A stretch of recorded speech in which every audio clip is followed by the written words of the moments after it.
শিশুর সামনে যদি আপনি একটা লোকের মাথা উড়াই দেন, সে তো সারা জীবনের জন্য অসুস্থ যেতে পারে। একেবারে আপনি একটা চোরের প্রকাশ্যে বাজারের মধ্যে নারী শিশু হাজার হাজার মানুষ একত্রিত করে ডাইরেক্ট তার হাত কেটে ফেলালেন। অভিযোগ করা হয় ইসলামের শাস্তিগুলা দিতে হবে প্রকাশ্যে বাজারে, মানে হাজার হাজার মানুষের সামনে স্টেডিয়ামে। অনেকে এখন ওয়েস্টার্ন শিক্ষায় শিক্ষিত, অনেকে বলে অমানবিক ইত্যাদি। কোরআনে আসলে কি আছে দেখেন, কোরআনে কিন্তু ব্যাপারটা এভাবে নাই। যেভাবে আইএস, আল কায়দা, আল শামস বা মানে তালেবান ওরা যেভাবে তাদের প্রতিপক্ষকে ধরতে পারলে শাস্তি দিচ্ছে, এগুলা কিন্তু আবার অন্য উদ্দেশ্য ভাই। এগুলা ওরা যুদ্ধ করতেছে, শুনেন, ওদের একটা ইরাকে যুদ্ধ হচ্ছে, সিরিয়া যুদ্ধ হচ্ছে, আফগানিস্তানে যুদ্ধ।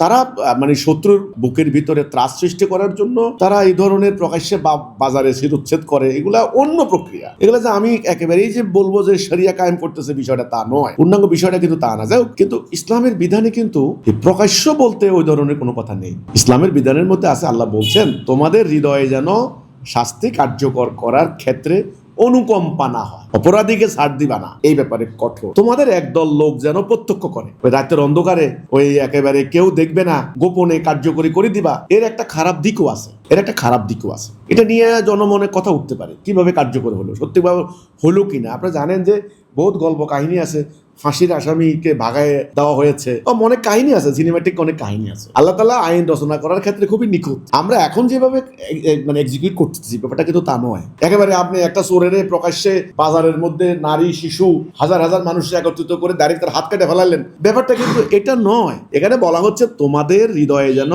শাস্তি কার্যকর করার ক্ষেত্রে অনুকম্পা না হয়, তারা যেন ক্ষমা করে না দাও, এবং তোমাদের মধ্যে একদল লোক যেন উপস্থিত থাকে। তাহলে একদল লোককে, এখানে একদল লোক হতে পারে বাদী একেবারে ন্যায়সঙ্গত, ওনার এটা হলো আমি মনে করি একেবারে মানবিক ন্যায়সঙ্গত। ধরেন কেসাসের শাস্তি হলো, হ্যাঁ, একজনের হাত কেটে দিল, সে এখন তার আদালতে সাব্যস্ত আজকে তার হাত কাটা হবে। বাদী থাকবে, বাদীর কিছু লোকজন থাকবে, এখানে উকিলরা থাকবেন, এখানে ম্যাজিস্ট্রেট থাকবেন, এখানে ডাক্তার থাকবে, এখানে দেখা যাচ্ছে আরো 2-4 জন সাক্ষী, গণ্যমান্য সাক্ষী থাকতে পারে। তাহলে ঠিকই তো আছে, একদল লোক থাকবে। এখনো তো ফাঁসির কাস্টের আশেপাশে একদল লোক থাকে, তাহলে এটাকে এত অমানবিক মনে করার কি আছে? কিন্তু আল কায়দা, তালেবান, আইসিস এরা যে প্র্যাকটিসটা করেছে, বাজারে নিয়ে ডাইরেক্ট একজনকে জবাই করে দিয়েছে, এগুলি ইসলামের জুডিশিয়ারি সিস্টেম নয়। আবার বলছি, তারা বিভিন্ন যুদ্ধে রত, তাদের প্রতিপক্ষের মনের ভেতরে, যেমন এই যে মিয়ানমারের মুসলমানদের নারীদের উপরে কি অবর্ণনীয় দুঃখ, মানে ভয়াবহ নির্যাতন করছে আরাকান আর্মি। কেন করেছে? ত্রাস ঘটনা ঘটানোর সাথে সাথে লক্ষ লক্ষ মানুষ ভয় পালাইছে। তো এটা তো বিচারিক প্রক্রিয়া না। এখন তো তথাকথিত মানবতাবাদী পশ্চিমাদের গ্লাস দিয়ে, তাদের চশমা দিয়ে, তাদের প্রিজম দিয়ে দেখে, ওকে, কিন্তু নো, ভুল হবে। আপনি নিরপেক্ষ দৃষ্টিতে দেখেন। বলা হচ্ছে শাস্তি কার্যকর করার ক্ষেত্রে তোমাদের মনে যেন অনুকম্পা সৃষ্টি না হয় এবং একদল লোক যেন উপস্থিত থাকে, এই কথাটা। কিন্তু এটা তো বলা হয়নি যে নারী শিশু আপনার হলো সবাই বাজারের মধ্যে একত্রিত করে তার কল্লা উড়াই দিবা, এটা তো বলা হয়নি ভাই। এটা তো ঠিকই তো আছে, এটা তো কোনো মানবিক হতে পারে না, এটা ট্রমাটাইজ হতে পারে। শিশুর সামনে যদি আপনি একটা লোকের মাথা উড়াই দেন, সে তো সারা জীবনের জন্য অসুস্থ যেতে পারে। এটা বাস্তবতা স্বীকার করতে হবে। এই জন্যে আমি বলি ব্যাপারটা কিন্তু এটা নয়। ব্যাপারটা হলো তোমাদের মধ্যে একদল লোক যেন থাকে। দেখেন, মক্কার একজন নারী, ধর্নাঢ্য নারী, চুরি দায়ে তাকে পাকড়াও করা হলো। তো কেউ কেউ বলছেন যে ইয়া রাসূলুল্লাহ, এই ধর্নাঢ্য নারী একে কি মাফ করে দেওয়া যায় না? ওর অনেক ধন সম্পত্তি।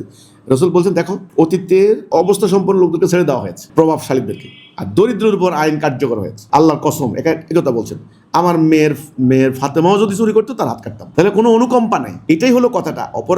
অপরাধীদের বিচার করার ক্ষেত্রে যদি অনুকম্পা করা হয়, মানে ছাড় দেওয়া হয়, যেমন ইদানিং রাজনৈতিক সরকারগুলি এটা করে, ভয়ঙ্কর খুনি মার্ডারার, তাকে প্রেসিডেন্টের বিশেষ ক্ষমতা বলে অনুকম্পা করে তাকে মাফ করে দেওয়া হচ্ছে। এটা কিন্তু হয়েছে, কিন্তু এটা নিয়ে অভিযোগ আসছে। এটাই আল্লাহ বলছেন। হযরত ওমর কিন্তু ওনার আপন পুত্র আবু শামাকে অভিযোগ আসছে, খালি বেতের অর্ধেক দিতে উনি মারা গেছেন, কবরের উপর বাকি অর্ধেক দিচ্ছে। যদিও এটা ফাইনালি প্রুফ হয়নি, অভিযোগ আসতো কেন? সেটা ওনার পুত্রের উপরে উনি হক, এটাকে সেটা অন্য জিনিস। কাজেই আমার কথা হচ্ছে যে, একেবারে আপনি যেটা বললেন যে ইসলামের আইন কার্যকর করার ক্ষেত্রে বলা হচ্ছে প্রকাশ্যে করো, মানে এর মানে বাজারে, হাটে, স্টেডিয়ামে না। কোরআনে কিন্তু আসলে এই ধরনের কথা নাই। কোরআনে ঠিক দুটি কার্যকর করার ক্ষেত্রে দুটি কথা আছে। এক, তোমাদের হৃদয় যেন অনুকম্পা না হয়। দুই, তোমাদের একদল লোক যেন প্রত্যক্ষ করে দেখে। একদল লোকটা কে? আপনি বাদীর পক্ষের লোক হতে পারে, আপনার বিচারকদের হতে পারে, ডাক্তার হতে পারে, অন্য মিডিয়ার লোক হতে পারে, সব মিলে একদল লোক হয়ে যাচ্ছে। তো ঠিকই তো আছে, এটা তো আমি বলি এটাই তো উচিত, এটাই তো মানবিক।